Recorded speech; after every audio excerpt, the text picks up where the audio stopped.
আসসালামু আলাইকুম আরহামতুল্লাহি আবরাকাতুহু। প্রিয় ভিউয়ার, আশা করি সকলে ভালো আছেন। কাছে দূরে দেশে বিদেশে যে যেখানে বসে আমার ভিডিওতে যুক্ত হয়েছেন সবাইকে স্বাগতম এবং শুভেচ্ছা জানিয়ে শুরু করব আমার চ্যানেলের আরও একটি নতুন ভিডিও। আপনারা যারা আরবি ভাষায় কথা বলা শিখতে চান আমাদের চ্যানেলটি সাবস্ক্রাইব করে পাশে থাকবেন আর বন্ধুদের মাঝে একটি শেয়ার করবেন। আপনার কোনো প্রশ্ন থাকলে কমেন্ট বক্সে প্রশ্ন করবেন। তো কথা না বাড়িয়ে চলুন শুরু করি। ওইগুলো এর আরবি হবে উলাইকা। উলাইকা মানে হচ্ছে ওইগুলি, যে অথবা যারা অথবা কে। এর আরবি হবে মান। মান মানে হচ্ছে যে, যারা বা কে। এখানে এর অর্থ হচ্ছে হুনা। হুনা মানে হচ্ছে এখানে। উপরে এর আরবি হবে ফাওকা। ফাওকা। নিচে এর অর্থ হবে তাহতা। তাহতা মানে হচ্ছে নিচে। পেছনে এর আরবি হবে খালফা। খালফা মানে হচ্ছে পেছনে। খালফা পেছনে। সামনে এর অর্থ হবে আমামা। আমামা মানে হচ্ছে সামনে। ডান পাশে এর অর্থ হবে ইয়ামিন অথবা আইমান মানে হচ্ছে ডান পাশে। বাম দিকে শিমাল বা ইয়াসার। মধ্যে এর অর্থ হবে বাইনা। বাইনা মানে হচ্ছে মধ্যে। চতুর্দিকে এর অর্থ হবে হাউলা। হাউলা মানে হচ্ছে চতুর্দিকে।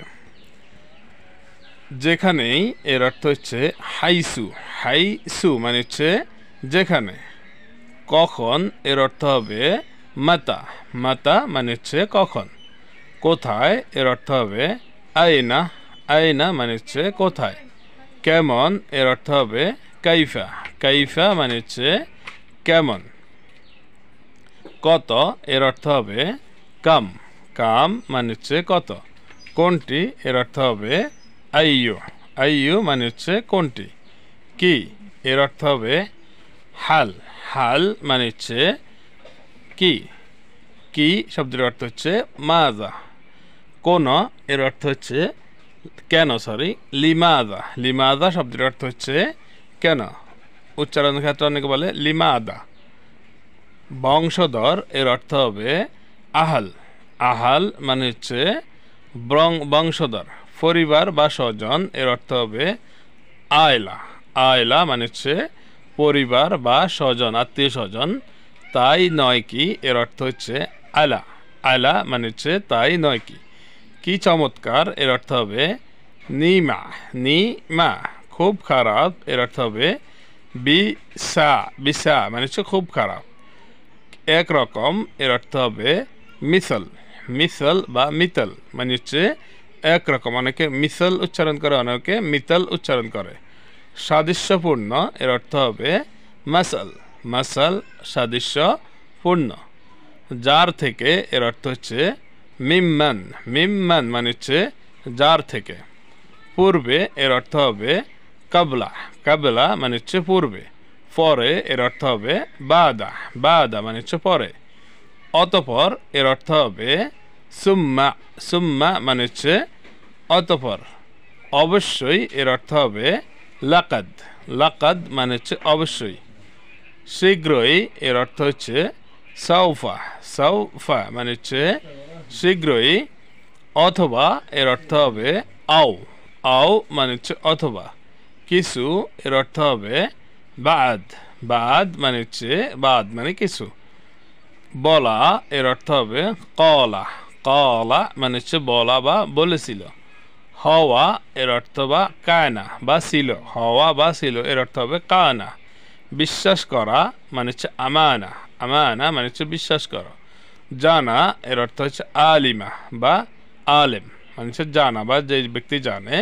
তৈরি করা যা আলা। যা আলা মানে হচ্ছে তৈরি করা।